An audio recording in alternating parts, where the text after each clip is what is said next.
In today's video, I'm going to teach you how to type the squared symbol in Microsoft Word.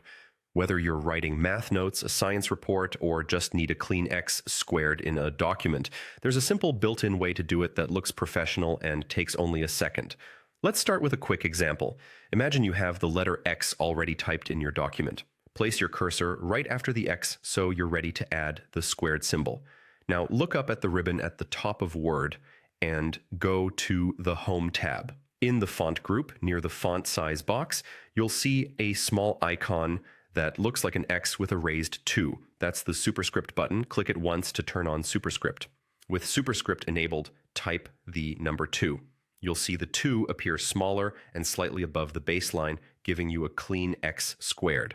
Here's an important tip to keep things tidy. The superscript button is a toggle. That means once you've typed your 2, you should turn it off before continuing with regular text.